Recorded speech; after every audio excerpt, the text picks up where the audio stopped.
Hey everybody, welcome to Crack Pack Tuesday, number 117 on the Mana League. I'm Jana as always, and we've got Samut here with another pack of Hour of Devastation. We're going to crack this pack open, see what's in it, and see what we would take pack one, pick one if this was a draft.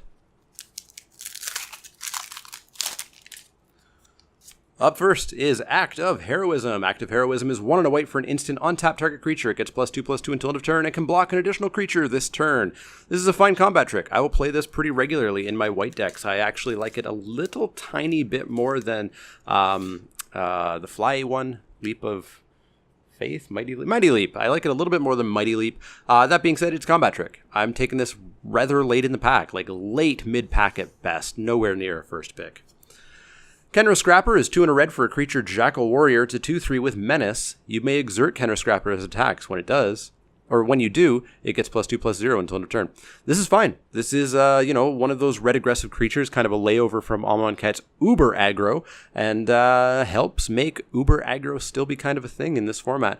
I like Kenra Scrapper quite a bit. I would consider first picking it in a truly weak pack. We're going to hope we're not this week, but yeah, I would first pick it if the pack went really south. Let's hope it doesn't. Up next is Spellweaver Eternal. Spellweaver Eternal is 1 and a blue for a creature Zombie Naga Wizard. It's got prowess, it's got Afflict 2, and it's a 2/1. Spellweaver Eternal is fine. If you're playing kind of a blue-red spells deck, or even a blue-red aggro deck, or a blue-X aggro deck, this is just a nice aggressive creature, because on turn 3, you maybe get in for 2 if they don't have a blocker. Turn 4, maybe you get in for 2, and then they've got a 5/5. Oh well, turn it sideways and get in for 2 one more time. And of course, if you're casting spells, you might even be getting in for 3, or maybe even 4. I like Spellweaver Eternal quite a bit. I don't think I'd ever first pick it. I don't think there's a pack out there that exists that I would first pick it, but I do pick it kind of high mid-pack. Grizzly Survivor is up next. 2 and a black for a creature Minotaur Warrior. It's a 2/3. Whenever you cycle or discard a card, Grizzly Survivor gets +2/+0 until end of turn. Not a big fan of this. As I kind of said, the cycling deck is sort of dead. It doesn't really exist unless you just luck out and get the payoffs in pack 3. And so this just doesn't do anything for me. It's just so often a 2/3, and it's so rarely a 4/3 that it's just not what I'm looking for. Kenra Scrapper's a 4/3 every other turn whenever I want it to be. This is a 4/3 just so rarely. So yeah, I'm out on Grizzly Survivor, nowhere near a first pick, and I probably just don't play it the vast majority of the time. Bitterbow Sharpshooters is up next, and this could be an interesting discussion if this pack doesn't get any better, because I would consider first picking a Bitterbow Sharpshooters as well. 4 and a green for a creature Jackal Warrior. It's a 4/4 with Vigilance and Reach. That's just a whole bunch of power and toughness and utterly fine utility abilities on a 5-mana creature that I'd be pretty happy with it. Again, I hope the pack isn't weak enough that I would first pick it, but it would be an interesting discussion on which of these you take. Up next is Defiant Kenra, 1 and a red for a creature Jackal Warrior. It's a 2/2, and that's it. Obviously not a first pick. You play it if you need it. You play it if you need a 2-drop or creature, whatever, but you do not go out of your way for it. Wall of Forgotten Pharaohs is up next. It's 2 generic mana for an artifact creature Wall. It's an 0/4 with Defender. You can tap it and deal 1 damage to target player if you have a desert in your battlefield or graveyard. This is better than I thought. It's absolutely better than I thought. That being said, I still am not super high on it. I know some people went a little bit wacky with it maybe a couple of weeks ago, drafting multiples and, it blocks everything. It doesn't block everything, and that's going to be kind of the thing that I'm fighting against till the end of this format, is an 0/4 doesn't block everything. An 0/4 blocks one thing if you're lucky, and this format, if you're up against an aggressive deck, that deck is probably going wide, and so you might block their 3/3, but their other 4 2/2s are coming on through. So not a big fan of this for the idea of just blocking and getting to the late game, but it can buy you a couple of turns, and if it stays on, it can do some real damage. Combined with Dauntless Haven, it can do some real damage. So I will play these. I am much higher on them than I was. I'm not as high on them as some people though, and certainly never ever a first pick.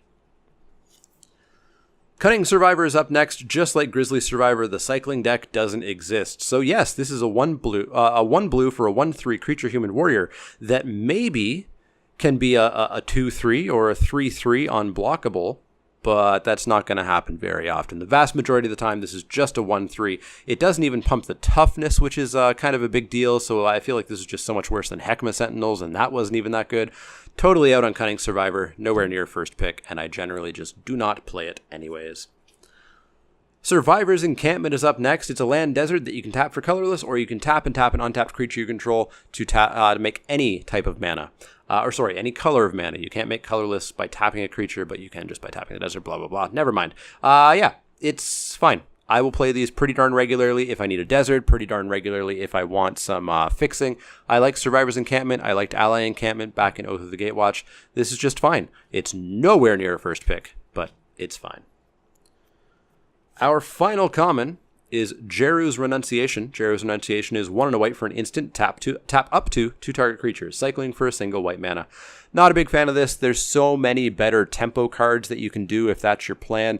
This is just super, super, super weak. I don't really play Pressure Point in the formats that have Pressure Point, and I don't really play Jeru's Renunciation in this format. Not a fan. Our first uncommon is Ipnu Rivulet. Ipnu Rivulet is the land desert. You can tap it for a colorless mana. You can tap and pay a life to make a blue mana, or you can pay 1 and a blue, tap it and sack a desert, any desert, and target player puts the top 4 cards of his or her library into his or her graveyard. Not a fan of this card. I know some people will try to get a bit too cute with it. They'll have a Ramunap Excavator and they'll say, haha, I can mill 4 cards a turn. Gonna get ya. 4 cards a turn does not mill somebody out. Just doesn't happen. If you can combine this with Fraying Sanity, if you can combine this with multiples, if you can go all in, you can maybe do something, but it's still pretty darn risky.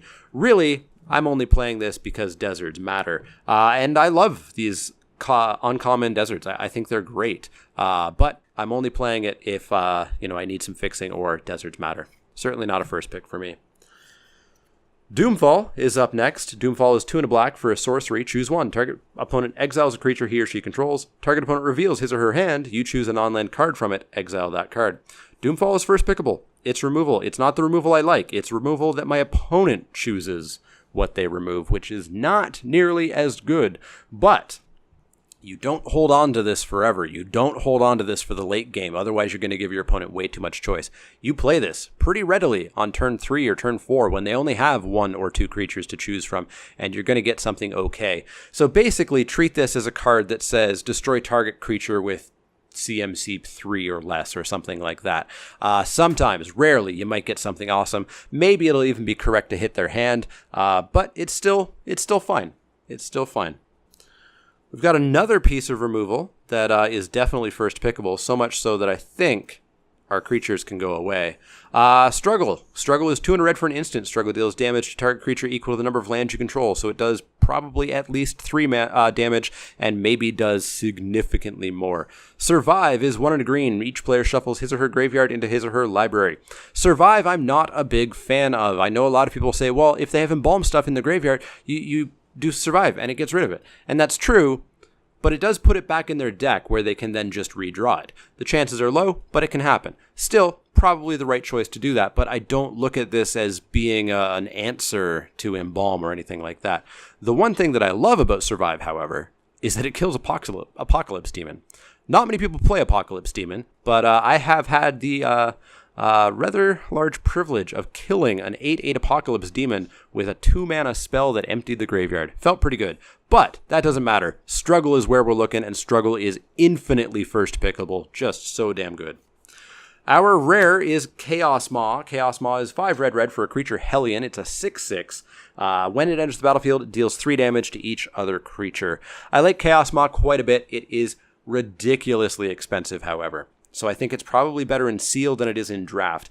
I think I would still probably first pick it if it was like an FNM draft or something like that, because if you can just hold out a little bit, maybe sandbag back some creatures, you play this, you wipe the board, and you've got a 6/6 plus whatever else you're going to play from your hand next turn, and you're in control.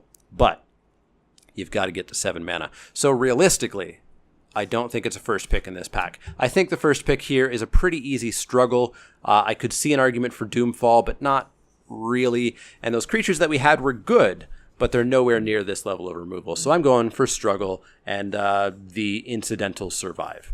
Let me know what you would have taken out of this pack. Would you have taken the Struggle, the Doomfall, the Chaos Moss, something else? Let me know in the comments down below.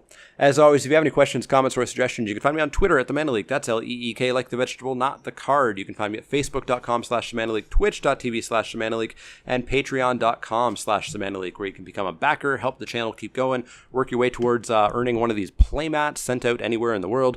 Yeah, check that all out there. If you like the content, click that thumbs up button. If you want to see more and you haven't already, click subscribe. And if you do have questions, comments, or suggestions, let me know. Otherwise, see you all next time.